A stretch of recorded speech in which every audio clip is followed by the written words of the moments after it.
Shalom everyone! So there's a lot to talk about the coming peace plan, about Prime Minister Netanyahu's possible visit to Washington. Please be sure to watch this video and subscribe to my channel.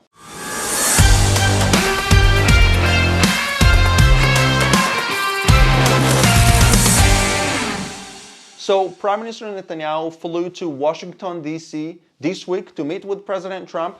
They unveiled the peace plan, the official Middle East peace plan, the deal of the century. We are very excited about it.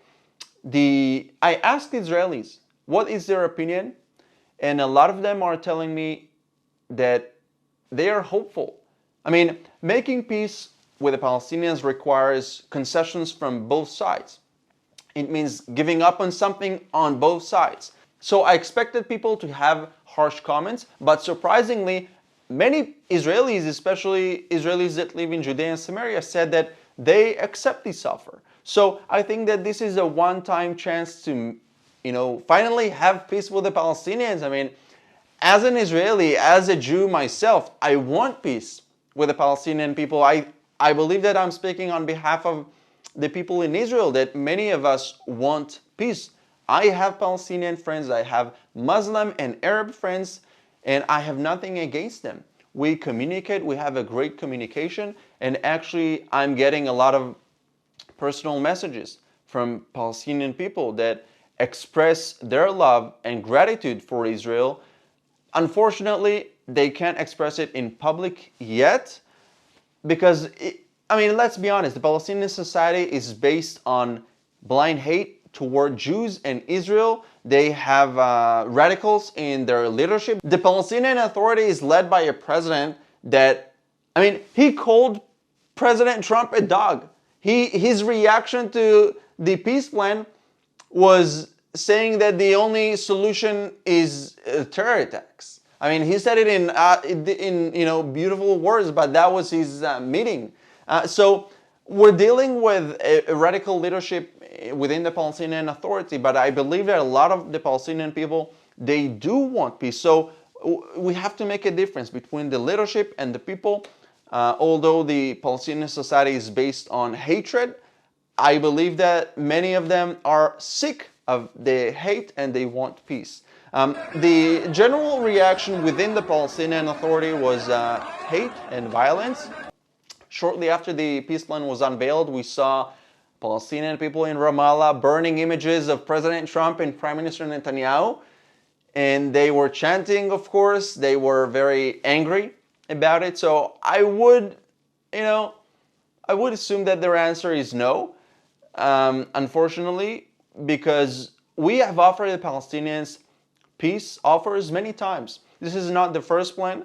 I think that this is the first best plan that we ever had, thanks to President Trump and Ambassador Dermer. But it's so sad that the Palestinians said no again. We are tired of the conflicts and we are sick and tired of the wars, of the terror attacks. Let's make peace. The plan literally says that the Palestinians could get a Palestinian state. So they're refusing to have a state because they hate Israel more than they love their own, nationality or whatever it is. Now, I'm still gathering my thoughts around the peace plan. I will probably share my conclusion this weekend with you guys in a video. But I think that, there are two ground facts when we approach making peace with the Palestinians.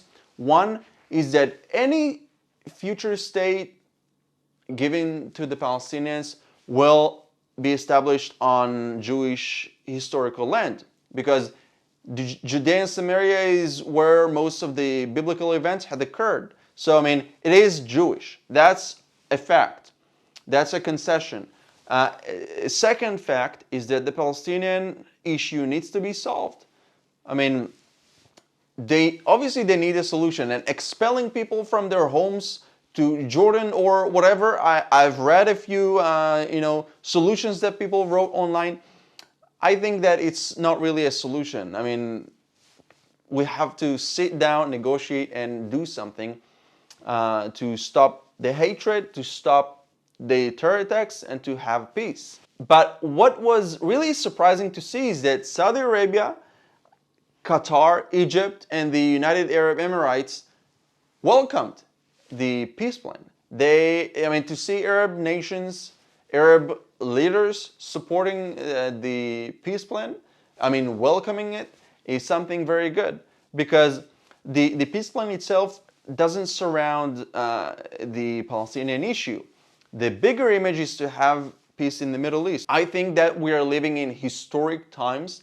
We will see a lot of amazing events taking place in Israel and in the Middle East. To see two strong leaders, President Trump and Prime Minister Netanyahu, standing together for peace, this is a moment to cherish. President Trump, like him or not, people in Israel appreciate him because he had done a lot of great things for the sake of Israel. He recognized the Golan Heights as part of Israel. He recognized Jerusalem as the capital of Israel. Jerusalem as the capital of Israel is a historic fact. Unfortunately, it's a big thing. It shouldn't be a big thing because it's just a fact. He moved the embassy.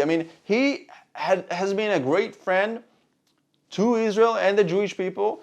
And as an Israeli Jew, he made me and a lot of Israeli Jews feel safe in this world.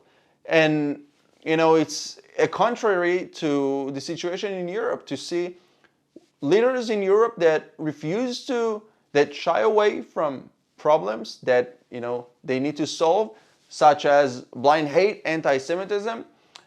So it's really refreshing, and it makes us happy to see this.